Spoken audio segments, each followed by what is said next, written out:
don't push the river. When you're rushing faster than is reality, that's pain, right? There's pain there, there's tension there. I want to believe that humans have the capacity to be able to increase the quality of their thinking or their attention by just going to the mind gym. What are the bicep curls that you practice or that you do so that you can hone your compass? I was always talking about building a company. Build a company, sell a company, like build something to scale, build something big. And I was like drinking the Silicon Valley kind of Kool-Aid. But then the reality was I was not doing any of that. I guess for you, Ants, what do you feel you're designed for? And what makes you think you're designed for it? Yeah, I mean, he is a social entrepreneur and writer known for community-driven innovation, organizational development, and digital storytelling, woven together through his role as Director of Growth at the Skin Deep in pursuit of human connection. Anthony Cabraal. Hi, I'm Topaz Adizes. I'm the founder of the Emmy Award-winning series, The And. The And has been an incredible journey for the last 12 years. We've brought in over 1,250 pairs to have incredible conversations, and I've learned a lot. Through this work, I've had the privilege of witnessing the bold, the beautiful, and the heart-wrenching, the conversations that reveal us. I've watched, I've listened, I've learned, and now I'm ready to share. David S. Viscott has a great quote that always inspires me. The purpose of life is to find your gift.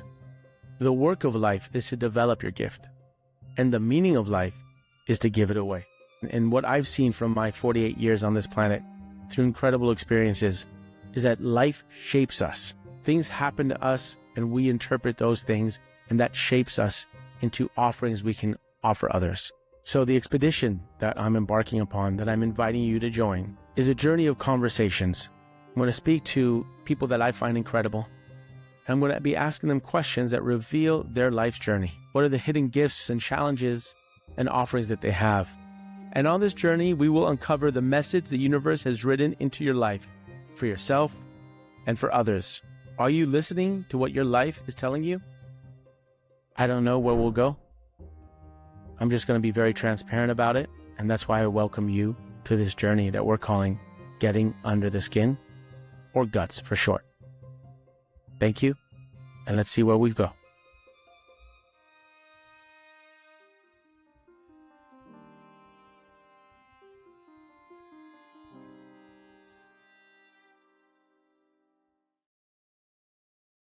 Welcome to our first very episode of Getting Under the Skin, or Guts as we like to call it for short. Today's guest is Anthony Cabraal. I'm bringing him on first because, frankly, I think he's an incredible human being. His soul is beautiful.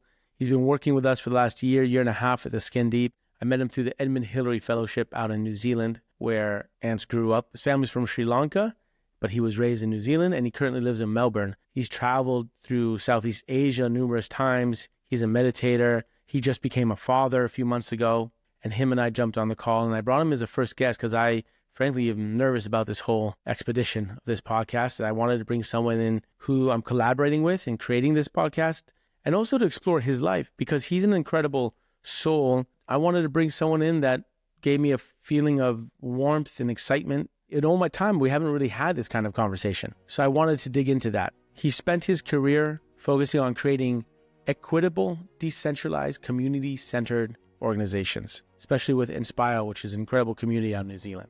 I really enjoyed my time with him, and I invite you in to listen to our first episode of Guts with Anthony Cabraal. The greatest technology of all is life itself, and it teaches, and life offers us experiences and puts us through experiences out of which we can learn and grow from which we can then offer gifts. And so if we can have conversations that kind of explore the storylines of our lives, then maybe we can find in that a code or a map of which you've been through or that people have been through so that they can then offer whatever gift they're presently offering. Does that make sense? Mm-hmm. I like your provocation, which is like, dig into the honesty and see what emerges. And I think you're very eloquent with how you articulate that stuff. So I'm definitely down to dig into that conversation. Thanks, man. I appreciate you. I'm trying to get rid of all the words every time I say like. So I'm trying to get rid of that in terms of being eloquent. But I don't think this podcast is going to be successful. It's successful in terms of as successful as The And, for instance, which is a format that really works. And granted, maybe the views in this 11th year don't go as high as it did initially, but they kind of go up and down. But it works, it speaks to people, it resonates. And even though we're in our 11th year and done over 1,200 of them, it still works. It still touches people. There's still value in its offering. And it's, I think, very fortunate that I've been able to stumble into that format. I'm not so sure that we'll be successful with me talking. And so my approach is, so then why are we doing it? Because the opportunity is opened up for us to do that, for our team to do this, and for me to step into this space of doing what I'm really interested in, which is talking to people and hearing their stories. And yeah, but I don't, we did like the guts episodes, which I enjoyed, and I thought it looked good, and I thought it was offering, but it didn't really do well on our channel in terms of views and engagement, right? It actually dragged things down. So we had to parse it out. And now we'll just put this separately and see if it finds its community or finds its value offering and the people who find it valuable. But I'm not starting this thinking that it's going to be successful. That's why I'm kind of thinking we should just be transparent. Or I should be transparent, which also is very scary because I don't really want to put my face out there, and God knows how easy it is to be attacked, I mean, it's a funny word, successful. Because like, if you think back to when you first, had a concept of The And, I don't know, like you're sitting here now, 11, 12 years later, in some form of success, but I'm sure different to what you would have envisioned or would have defined as success then. So, I mean, yeah, it's a funny one. I mean, what is success for a podcast? Sometimes for me, when people tell their talk and tell a story, which is why I love asking questions, is because I almost feel like I can go into their experience and feel it on a cellular level. Where someone tells me their story and I can step into their story and feel I don't know if I'm feeling what they're feeling, but I'm projecting that I'm feeling what they're going through. And it almost puts me into their experience and allows me to feel a better sense of who they are and what they've been through. And I get so much joy from that. And I feel like for the podcast, this podcast can be an extension of that for me to really, and I've seen, when you hear stories of people and you start seeing how things, it's definitely because as a filmmaker, storyteller, I understand like the 3-act structure or a 5-act structure, and how things are seeded or foreshadowed in the beginning, and there's a point of no return, and there's a climax in the deep dark night of the soul, and then there's a resolution. And I see stories through kind of that lens. And so I guess what I'm saying is success for me, because we're saying, is the opportunity to do something that I really love and justify doing it, because there's time has opened up and we have an opportunity to give this thing an experiment to see if it offers value to people, but it's something that I really love doing and talking to interesting people and hearing their stories. And what's the listener getting is if they start seeing other people's life stories, someone else's life story can be medicine for you. Yep. And your life story can be medicine for someone else. And what I mean by medicine is maybe you've experienced something and learned something that I don't have to experience to learn it, because if I hear your story, I learned that. And that could then be medicine for me, because it can actually, I've seen this happen, in events that I've done and things where someone says a story, they say something they've learned, and someone else goes, oh my God, that's the missing piece. I didn't have that experience. I've been missing a piece. I have not understood something about life, about my dynamic with my father or my family, or why I'm hesitant to do this or that. And hearing your story, I totally resonate with it. And that's the missing piece for me. And I've just learned through your experience something that is yielded me, or something that is kind of bridged two disparate ideas, and I didn't know how to get between point A to B because of your experience. Now I can. And that's what I mean by messing. What comes up for you? I see you nodding your head. What do you think? Yeah, so I have two thoughts on this. I listen to a lot of podcasts. It's become probably the primary medium of my media consumption over the last 5 years, for sure, like multiple hours a week. I was chatting with the team about this. Where like for some people, when they think podcast, the default is like watching a visual. For me, it's in my ears. So it's an intimate kind of experience. And if I'm vacuuming the house, or if I'm cleaning the bathroom, or if I'm taking the dogs for a walk sometimes, or whatever, like my life now seems to be more often than not, like if I'm in the supermarket, I'm listening to somebody or listening to people talking in my ears. And I feel like, it's never been easier to buy these microphones and sit in front of a laptop, and now everyone's got a podcast, right? I feel like there's a pretty clear delineation of like, it's easy to conceptually have the idea of like, let's do a podcast, or like to try and do that. And, I'm sure if you see the stats, the amount of people that do 1 episode or 3 episodes or 6 episodes and then drop off, they're probably really high. But for me, it feels like as a listener, you can hear when people are dropping in and expressing something a bit more authentic or genuine. And if they're interviewing a guest and you can tell that they're just dialing it in and going through the motions, and it's like another author on the podcast circuit or another whatever, you can hear that, because when you start to, listen to a lot of them, you're tuned in. And so I think especially you hear these podcasts with people who, they have a relationship. They're like really good friends and they're meeting every week. It's a parasocial thing where these people become your friends in some ways. You feel like there's a friendly sort of relationship there versus something that feels like people doing their job.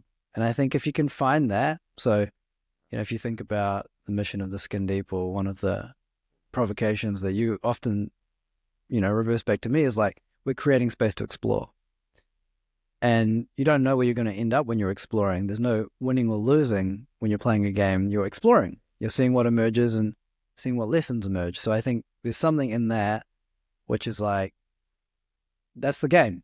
Man, it's pretty simple, good right? having you on, man, because you give me a sense of like some type of, A, you say it better than I say it, which is great. It's so helpful to hear. But you say it so much better. And then B also just kind of validates the reflection that you offer gives me a sense of validation, in the sense that I'm not just seeing things. You said like sometimes you hear other people have a moment of catharsis, and that's medicine for others. Same deal, right? It's like, if you're gonna create a social contract between you and your audience, it's like, bring that authenticity. Kind of stepping out of life into a halftime moment, if you will, a halftime show intermission, and just sharing trail notes of our lives. And so kind of from this vantage point, what you're experiencing, and then maybe deciphering what has shaped you to be in a position such that you're deciphering it in that way at this moment. What are the future opportunities? That's kind of where, I was thinking of asking questions and exploring. And so I guess let's do it. Yeah. I guess for you, Ants, what do you feel you're designed for? And what makes you think you're designed for it? If I think about like recurring patterns, when I was growing up, I don't know, I used to know 25 people's phone numbers off the top of my head on muscle memory, speed dial, before the days of smartphones and that. So I was often the kid that was dialing everyone's phone numbers. Hey, what are you up to? We're playing cricket in the park. Blah, blah. And I would be able to like organize 15 people to be playing cricket in a park after dinner, when we're in school. Yeah. And then I think about like that pattern, and the same thing happened at university. It was like, I was usually organizing parties and drinks and a few times a week. And if I look back, like, when I've been most successful in my work, it's usually been like, I've been convening events, organizing people, bringing shit together. I get a lot of energy from that, the last thing I did before COVID was organize a 500-person 3-day conference to be held in Auckland, and then the day that the conference was supposed to happen was the day that COVID actually landed in New Zealand. We ended up having to cancel that conference like 10 days out. And then, things have evolved from there. So I think there's something in the design.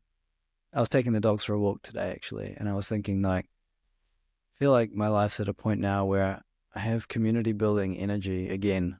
Like, I feel the motivation to want to, like, be around people and bring people together again. But you said again. So did you, COVID, when it came and landed on the shores of New Zealand and you had to stop that event 10 days out, that didn't kill your desire, right, for bringing people. What stopped it? And why do you think it's coming back? No, it wasn't killing the desire. It changed it. The boundary conditions changed, because it was like, okay, we're doing it online. But did you lose energy in your desire to bring community together because you had to do it on the laptop? Yeah, totally. There was a shift, like, from, I would say I feel more introverted than I used to feel, for sure, and way more comfortable. And, there's stages of life changes, settling down, having a more structured relationship with Harriet, and we've got dogs. We had a baby 7 months ago. We've moved to a small town. There's not much in this town. There's just space, which is great. And all those things are really nice. But I think the question was, what are you designed for? Yeah.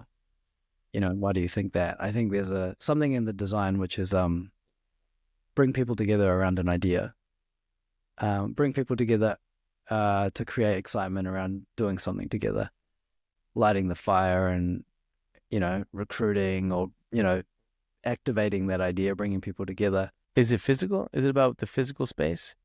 Do you get high off of or joy off of or pay off of doing it where people are physically together? Like if you arrange an event that they physically come to versus something that, let's say, you do it virtually. You bring 50 people together virtually. Do you get the same high? Because I'm going back to the thing you said again. You're walking your dogs and you said, oh, I'm actually getting that vibration again, which means you lost it for a while. And I'm wondering why you lost it. I do like get that little glint, especially when you see other people connecting. I love that. You create a breakout room and you're like, it used to happen a lot with the EHF fellowship because it's just an amazing group of people. So you chuck 4 of them in a room randomly and there's going to be something interesting or someone interesting talking about something interesting. Yeah. And other people just like, whoa, I like that. But yeah, it feels like, it's not quite this distinct, but it's like black and white versus color, like black and white is still beautiful in its own way, but it's not color. And I think I'm feeling that energy to be like, what happens when you bring people back together in real life? I was even thinking like maybe it's music again. So one of the chapters for me was playing the drums and organizing stuff with bands and playing music, and like that's another kind of high, another thrill. I don't have a drum kit anymore, but I have like, djembes and percussion instruments and a little bit more chilled out version of that. But that's a beautiful way to bring people together as well. What do you think shaped you to have that desire to put people together? You think it's a past life thing? You think it's genetic? You think it's random? It's just your personality, or where do you think? Do you remember your earliest memory of getting joy off of bringing people together? I remember like birthday parties being really young and being really excited about that. And I think like when you can, being a connector is kind of a strange thing because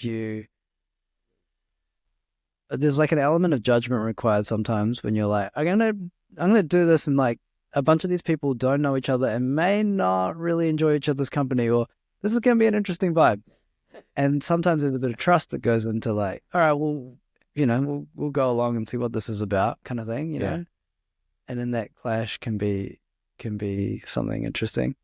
I think your question is really funny. Like, is it a personality thing? Is it a past life thing? That's a big rabbit hole we could go down if you want to dive down that. But let's dip into it. I'm wondering, where do you think that comes from? Because, like, look, for me, maybe this is not for you, but for me, I remember, I studied philosophy at Oxford for a year, and I remember at one point last quarter term there, because there's 3 terms a year.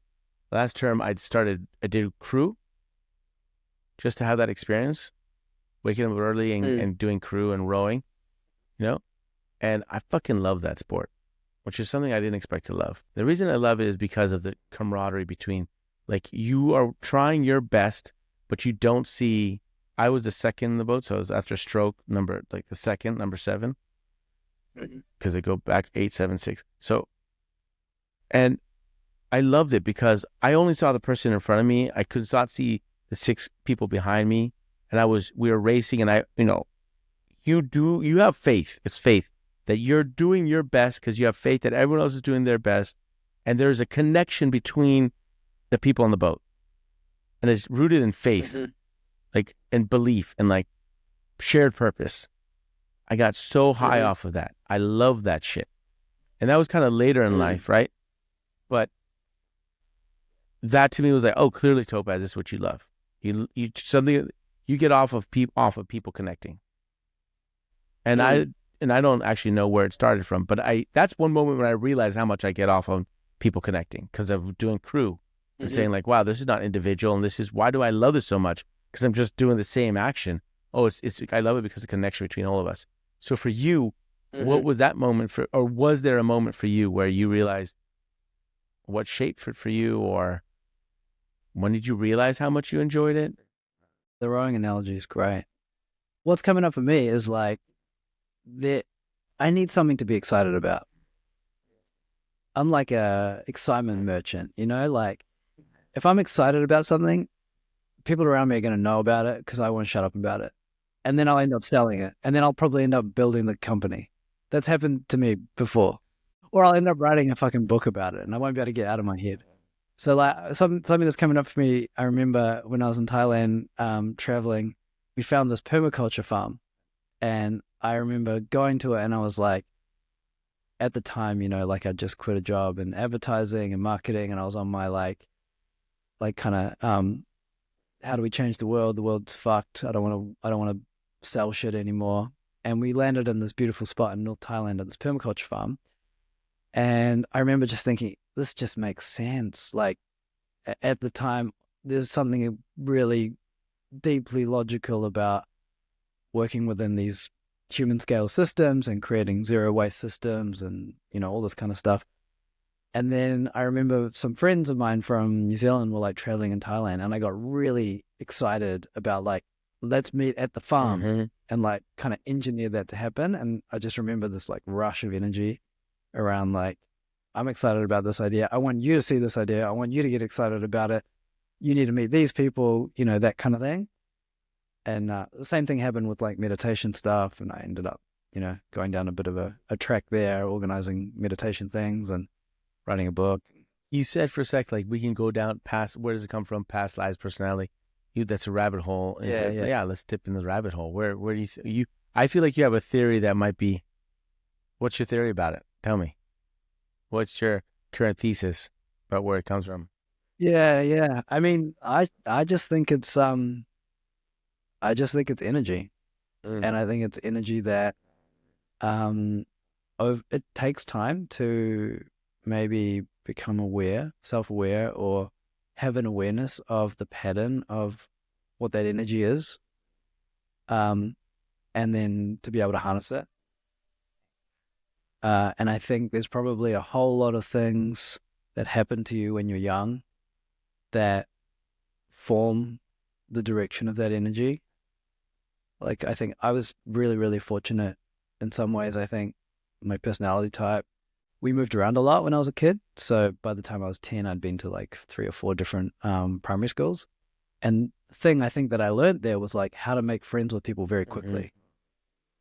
And so there was an energy there, and maybe there's a bit of like a response to something. Like maybe it's a response to fear of being the new kid, or being the only brown kid in another small town school in New Zealand or whatever. Like, and the response to that is to get really good at something, or to compensate in some way. And then I think that energy just, it grows either like a seed, or it rolls down a hill and compounds or something like that. And I think that energy also transfers forwards. generationally. So it's not a past life, but it's an inheritance from your parents, from your grandparents. Yeah, and their parents, and the culture that I was in at the time, the mid '80s in New Zealand. Like I'm inheriting that particular context. I don't think it's like genetically coded in me that I'm going to pass on to my son, but I think that the energy that is here and that we're doing, and if I can, I think some of the most interesting people that I've come across have this very astute, clear recognition of their own patterns of behavior and thought. And I think that's part of the reason that I got interested in the meditation stuff as well. And they have an ability to almost like steward it with like a sense of wisdom or grace. And that affects everybody around them. And I feel like there's a recognition of that. And they're acting in with that recognition, and it makes an impact. Give me an example. Tell me about you or someone, because this is what you're saying is beautiful. Tell us a story or give us an example so that we can really feel it tactically. I mean, the head monk at the monastery in Thailand where I learned meditation, stumbled across this place on the old like Lonely Planet backpacker trail kind of thing. So I think saw a note in a hippie cafe or something where you see the like little hand painted signs, and you ask someone, and then they're like, yeah, go up that hill and that kind of thing. And I remember, this person who was well respected by all the other monks, and I thought he was like maybe 45, 50 years old, something like that.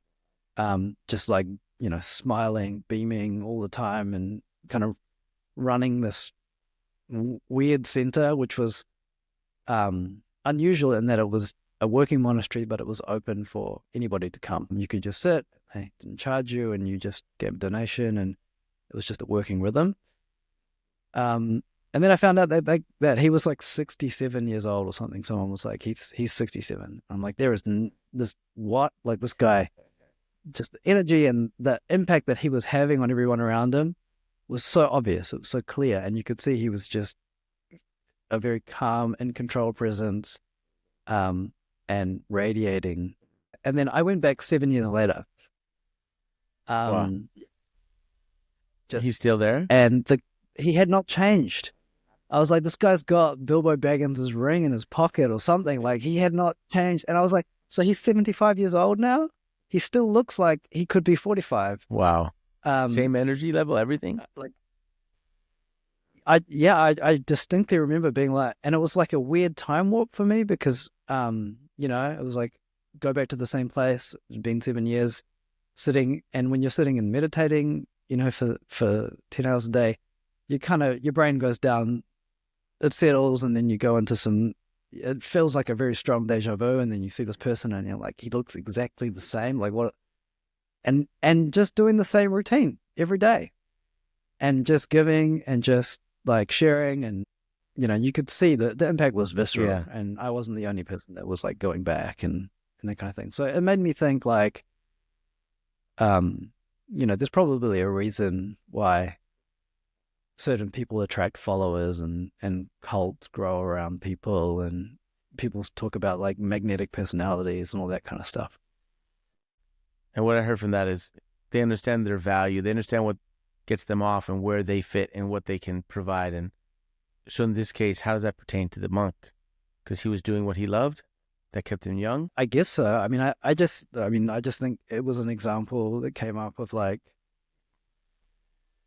he was very clearly stewarding his energy in a particular way for a particular reason, and it was having an impact. And I think that impact was what he was intending it to be. That's really interesting. So do you think, how do you see your life? Meaning, do you think it's random and you're here and you make the choices you make? Do you think, the cosmos sets you up here and there's a higher intelligent form and you're manifesting that higher intelligence? Because the flip side of that is, how are you doing according to that idea? What is that path like for you, and who's creating it? Yeah. I'm listening. Do you ever get that feeling of, um, it's kind of like deja vu, Mm. but it's not. It's like you kind of have every. I don't know. You get this. I feel like when I was younger, it used to be more visceral, and like every now and then I'll feel it again. But it's like this. It's not deja vu, but it's like a feeling that you felt this before, or you're in the right Yeah. place, or I don't know. Like Kind of like you're reliving a memory, or you've had you're living through a new memory, but a new experience, but you feel like it's a memory. exactly, yeah, Yeah. yeah. So like, Yeah, I've had that. if we want to be like new agey pseudosciencey about it, it's like if you try and manifest something and then it happens and then you feel like there's a weird like, oh, wait a minute, this is what I was trying to do. Wait, I'm here Yeah. now. What? Yeah. Yeah. Like the action catches up with the Yeah. thought, and you have this little alignment moment. Mm-hmm. I feel like those moments, when you have those, I remember one when maybe I just take too many drugs. I don't know. Yeah, it's like you can convince yourself that, like, yeah, I'm where I need to be right now because of this. Right. When I was younger, I remember every time I went for every job that I got, I knew the moment I walked in the door, I was like, I'm going to work here.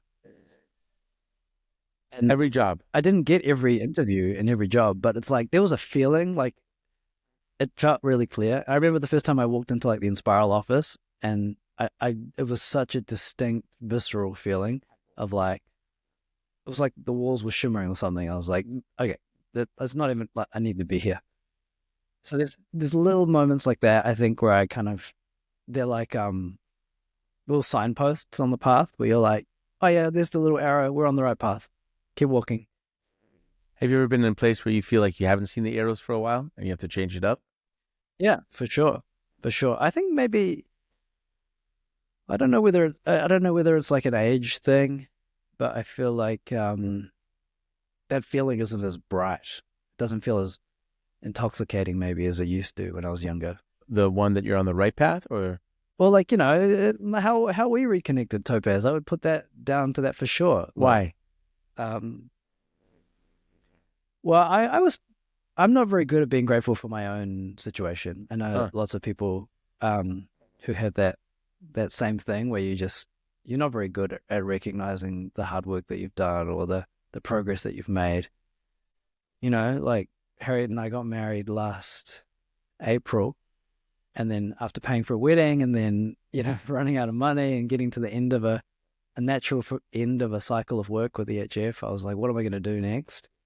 And I put the call out, and then I was kind of worried, I was applying for jobs in Melbourne. I hadn't, my CV looks like an absolute train wreck when you like compare it to like a traditional sort of, Because you got so many different things on it. yeah, it's non-traditional, I guess. And then I put a thing on LinkedIn, and I really hesitated before doing that. And I was like, oh, I don't want to be vulnerable and put it out there that I need work or like I'm looking for something. And then like, 6 hours later or something, Topaz is in my DMs like, ants, exclamation mark, exclamation mark, exclamation mark. I got something, maybe. Let's talk. I had a few conversations with a few people, and after that, I remember Harriet was like, that's not normal, right?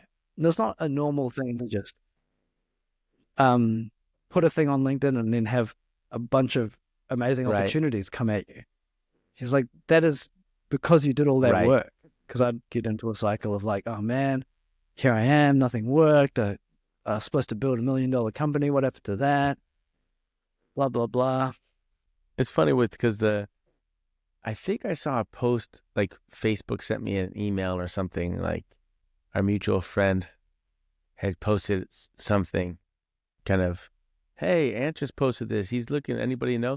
And somehow, once in a while you get a Facebook email. I mean, I haven't been on Facebook in, I don't know, 5, 8 years, it's a long time. But I still get those random emails because they're trying to get me to come back to the platform. And I saw that from Paola, who posted, and I was like, boom, went right to it. I rarely go to LinkedIn. I went right to it. So it just somehow Facebook algorithm knew that little asset would bring me back, and it worked. It took me to a place that I don't go to often. But I found that actually in life that sometimes these platforms are an amazing, I think there are another, okay, I'm going to get foo-foo here, but I feel like in the past, before that, Facebook or some platform or Instagram, you would put something out there like you did with Brinkley and have this, I really need to see my friend, right? Like when I do Aaron Lazar, I remember being in the subway in 2001, just making a short film. I'm in the subway car, driving down, go, you know what? I'm going to cast that guy, Aaron Lazar. He's going to be the first actor I work with. And I need to call him and get in touch with him. Mind you, this is 2001, so people are not using cell phones. There's home phones, pay phones. There's very little email just coming out. And I get, and the subway's going down, and it stops, and the door opens, and Aaron Lazar steps into like, not only my train car, but the train car door. Boom. It's like you put the minds, you put it out there, and somehow the universe responds. And I just feel that in some sense, and you can interpret this in different ways, but in some sense, Facebook, Instagram makes that call to the universe and call back, some sense, faster. In some sense, it also muddles it up because you get lost in the silos, you get disconnected from the flow, if you will. But the fact that Paola had that post that brought me in at the right time, somehow I saw it, somehow I went, somehow we connected, and it was, for me, a dream. Because as soon as I saw that you were available, I said, oh my God, I hope this works out because this guy's amazing. And he's got the same values and his vibe is amazing and it'd be great complimentary. So I feel really blessed that happened in that way, Thank you, Paula. Yeah. Great work. I mean, it's foo-foo, sure, but like... It happens. That's not the only time that's happened to me. Those platforms, technology, it's an enabling force, but it's so noisy, right? So if you don't... I mean, here's something that, again, is easy to say and hard to do, but like, if you have clear intention, if you have clear eyes, and you can see clearly about what it is, who it is that you are, or what the energy it is that you can best harness within yourself. If you can see that energy clearly, and you can have a very clear intention, then maybe there's more enabling infrastructure now with the internet than there ever has been before in human history. To direct that energy, to direct that value. Yeah, and for the right people to show up in the subway car, right, or in your DMs, right, or whatever. And so if you are to make progress in the direction, if you're going to be quote unquote successful, whether it's having conversations out loud on the internet, on a podcast, or whatever, it's like the clarity of that intention will come back. Yeah. And I think the flip side, the double-edged sword, is that it's so noisy and it's so overwhelming that it's easy to not even have an intention. Yeah. It's like easier to just sort of drift in the noise. Right. So let's talk about that. How do you get the clarity of view? You say, like, if you have clear eyes and you can see, you have intention, and you're kind of, what comes up for me is if if your compass is very clear and you know what direction you're going and you know which way is north, south, east, west. So you know where you're going and you kind of know where you're at. So therefore you can go from where you're at to where you're going. So that requires clear vision of where you want to go, or at very least a clear compass. You're like, I don't know where I'm ending up, but I know I got to go north, and this is north, right? Because we don't always know where we're ending up, but we know the direction we want to go in. So what do you tell people? What are you going to tell your son Ramesh? He goes, Daddy, how do I decipher? How do I clearly see my compass? I mean, giving advice on this kind of stuff feels like bullshit, because it's like I have ideas. Yeah. I have some thoughts about this for sure, but I also think that I'm not particularly good at implementing those thoughts. Because you're a dog with two dicks. That's the nickname you had back in the day. Which is a great saying. Some people I love are that. more predisposed to drifting in the noise than others and getting excited about shit, and a dog with two dicks. Yeah. But for you, exactly. but so I think it's interesting because what for people who, we know that, you get all these ideas. You said, like, I get this idea, and then not only do I get the idea, but I want to execute, and you get a lot of them. We call them squirrels, whatever, right? It's like, ba. See, that's why you're saying maybe you're not the best one to give an answer, but maybe you are, because if anyone knows the challenge of seeing these squirrels and chasing them and seeing which ones were bullshit and which one were actually squirrels worth chasing, what has your life taught you about that? And how at the current moment are you deciphering, not just with work, but with yourself in the compass? Here's what I want to believe is true. And I think it is true. Okay. But I can't tell you for sure. Sure. I think that state of mind is infectious. So I think if you are surrounded by generosity, it is infectious.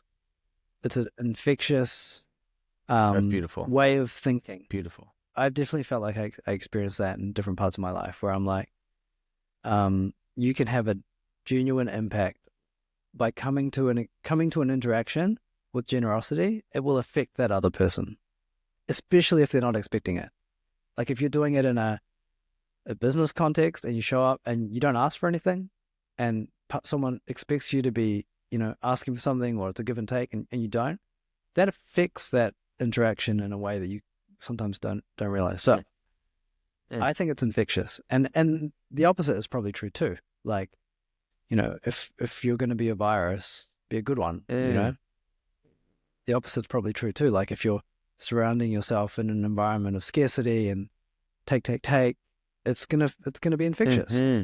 So I think that's one thing, which is like, you create an environment for yourself, surround yourself with the things that you need to kind of program yourself subconsciously. People always say like you are the sum total of the 5 people you spend the most time with, or anything, and I think there's some genuine truth in that. And then the other thing that I want to believe is true at some basic level. If you lift weights with an arm, your arm's going to get stronger. Your muscles will respond and you will grow stronger. Right. If you focus on your breathing consistently, and every time your mind wanders, you bring it back and you build the capacity to focus, I think there's a clear analogy there where you build that capacity, you can do some work. And so I think I want to believe that humans have the capacity to be able to increase the quality of their thinking or their attention by just going to the mind gym. It's overly simplistic, but I feel like there are things that we can do. What are the bicep curls that you practice or that you do so that you can hone your compass? Right now, I feel like I'm like, I need someone to get my ass back in the gym. Okay. Right? Like in this present moment, like we're 7 months into having a child. We just moved house, got 2 dogs. Life's like, I'm working this like crazy hours. So it's just like, it's different. I'm not sitting and meditating very often, but I got excited about this idea a few years ago. I read a book called Sit Down and Don't Read This Book. I love that book, by the way. You know that. Yeah, we got to do something with that. This is the moment where it's like, hey, Ants, that's a great book. Where can we buy it? Go to theskindeep.com/shop in 2025 and you'll find it. That's what oh my God, that thing is amazing. Okay, but yeah, we'll do it. I mean, after we had a conversation about it, I feel like it hasn't found its place yet, and it will find its place, and it'll be useful. We got to offer it to people. That book is, I want my son to read that book. Were you going to send me a copy, by the way? Or did you, is that what you asked me for my address? Like, I want to read my kid that book. That book is, and not. Yeah, sitting here, I got to look at that. Let me see. Wait, Brew, let me see that. Sit down and don't read this book. What a great title. Yeah, that was the joke. Yeah, but what a great title. Yeah. The hardest part about a book is a title, right? So my thinking is like, there's a natural arc, and like you are now in a position where you're living in a different country, you're raising 2 children, you have a wife, you have a different context. What is the puzzle that might click in next that can help to generate? And one thing that I've seen your eyes light up around is the parenting thing. As a parent, the parenting moment. Yeah, I mean that's where you're at right now, and I'm kind of like a few years behind you, but I'm coming into that space too. It's like, what is that? Maybe there's a gift there. Maybe there's an offering there that is the next tree in the orchard. Yeah. You know? You know, I remember being, my 20s and 30s, I had this very clear vision of where I wanted to go, and I fought against the clear forces. Like I was swimming upstream. I wasn't, at least at that point, like I wasn't getting the things I thought I wanted to get, or I knew I wanted to get. That wasn't what I was meant to get, or that wasn't what I was meant to offer. You know? What was it that you thought you were trying to get? Oh, I wanted to get an Oscar for making best film, and my dad would be dead. And the story that I would get it for was the story of my father during World War II, Holocaust, surviving as a Jewish family, hidden by Muslims. So Muslims took us in and saved our lives in Albania. And so I thought it was a beautiful story, and I researched that, and had this vision that I would one day win an Oscar, but my father would be dead, and I would thank him. And then I had this experience at the age of 37 when I realized, wow, I'm basically waiting for my father to die to be the man I want to be. Why don't I just share the man I am with him now? Isn't that more of a joy and a pleasure in life, to share the man I can be with him now versus waiting for him to die so I can be that man? It's huge. It's a huge shift in understanding. And so what was it that broke that story in your mind? Because it's a interesting story, and it sounds like, you know, a young man in his 20s, wanting to take over the world and having a story around it. What broke the story? Well, I had that illumination when I was at this is, I think, 2014, 2014, December. I was at a Tony Robbins Date with Destiny event, and which is a 5-day event, and it's very impressive in terms of the space that Tony can create, and then what he, 5,000-6,000 people are just having these incredible experiences, and that's where I had that kind of illumination and that understanding. My dad was there too, which was great, but that's the experience I went through that just kind of popped open for me. Like, wait, what? Like this story that I've been telling myself about the destiny. I mean, it was my destiny. I said it was my destiny. That experience just, my destiny was basically a way of proving myself to my father instead of sharing myself with my father. So that was a big, and I got that lesson at the age of 37. Fucking, that's late.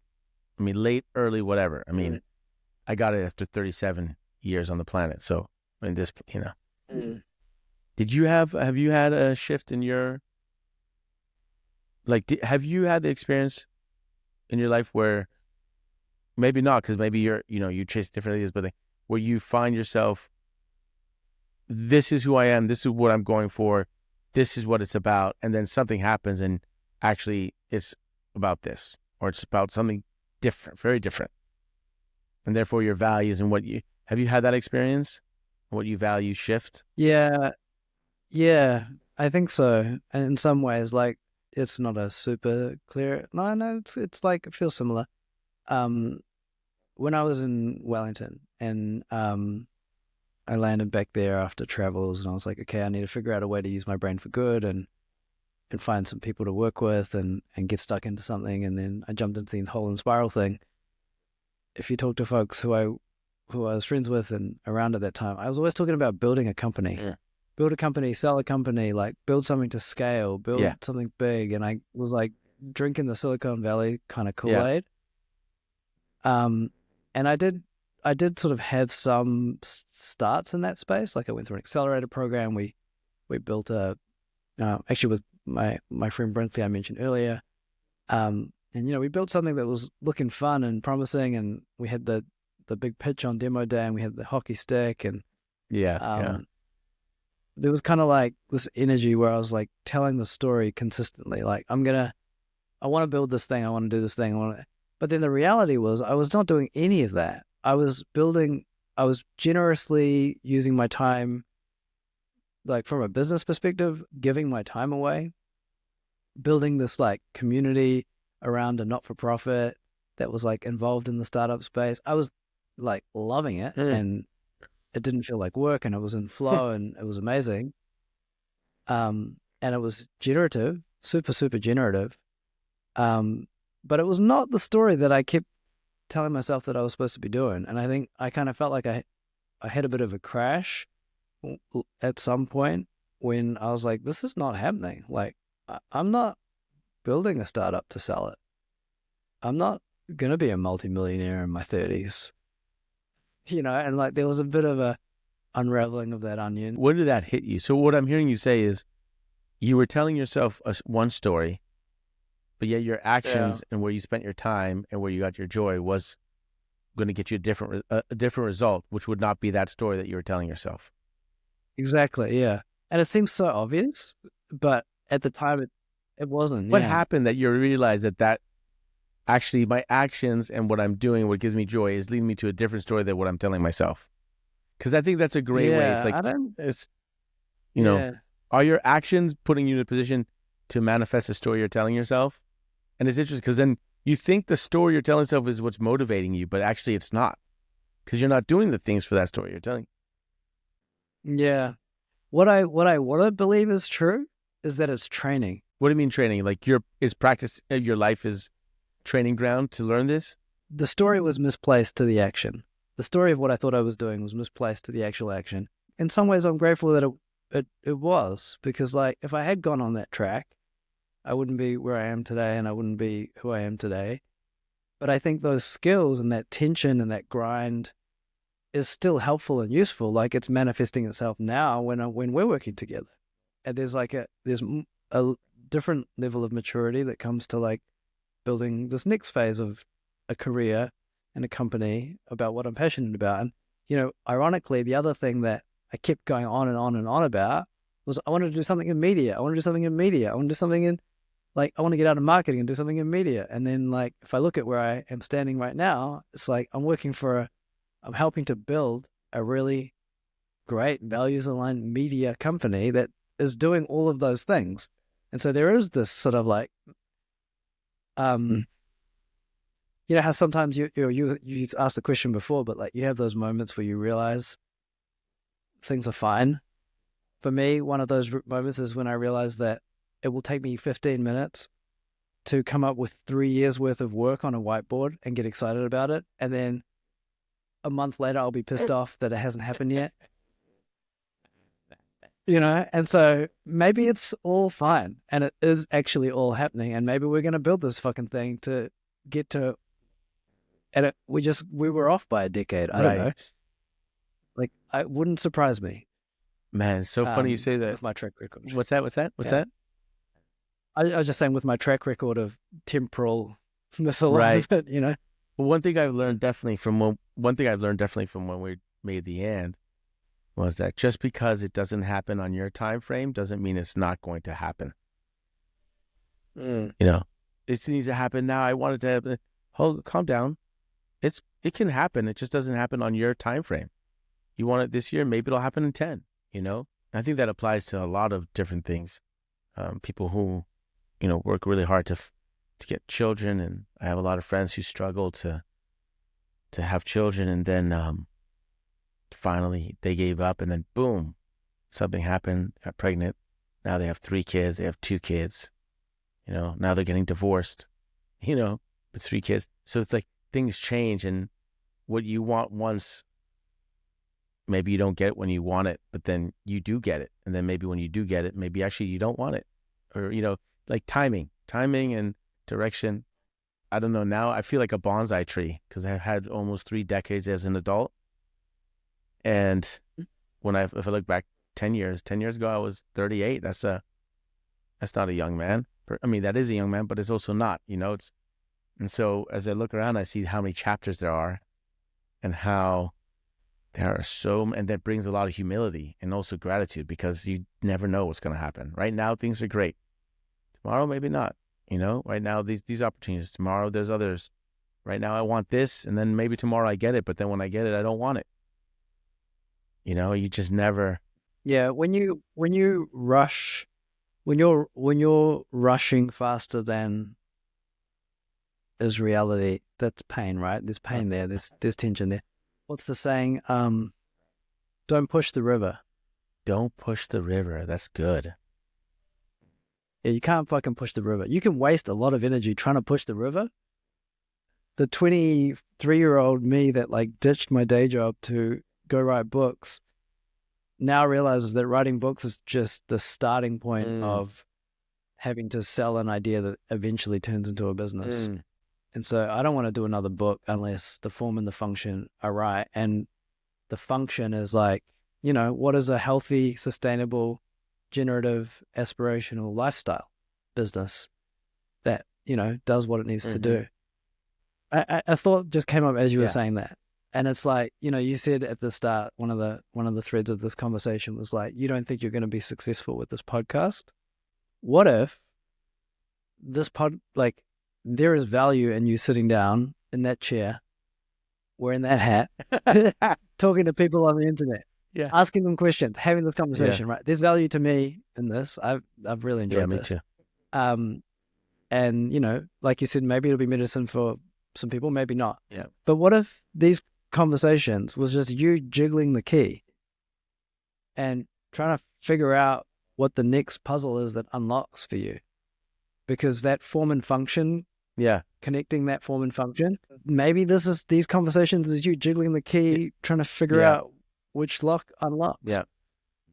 And so success might be that, you know, you launch another really successful random project in AR or VR, and the podcast is really just the exploration process. I'm glad we started this because I know when we did it last time a month ago and the same thing happened, the camera died and we had to figure that out. But I think what happened is that we had one preconception or that we discussed about what the podcast would be, and then just didn't feel right. And there'd been a lot of thinking about what it is. And I think something in this line is right, and allowing it to be more transparent and intimate and not trying to like hit the mark immediately, but to explore, to find out where it leads to. Maybe it doesn't lead to a podcast, but maybe the podcast is in leading to whatever it is that we discover, right? But hopefully along the way, maybe the conversations on the journey and maybe just that has value for people, and we'll see, right? I'm very, very happy to be doing this. I appreciate you taking the risk. Guts is a Skin Deep media production. The show is produced by Sundus Hassan Noli, video by Dane Montezan, with editorial support from Ants Cabraal and executive produced by me, Topaz Adizes. Special thanks to all the guests who showed guts, without whom there will be no getting under the skin. Interested in joining our community and following this journey? Visit guts.podcast on YouTube, Instagram, and TikTok. And check out our website, theskindeep.com, for in-depth conversation card games that create the space for connection, intimacy, and deeper conversation. Thank you for joining me on this journey. Until next time, keep having the guts to get under the skin.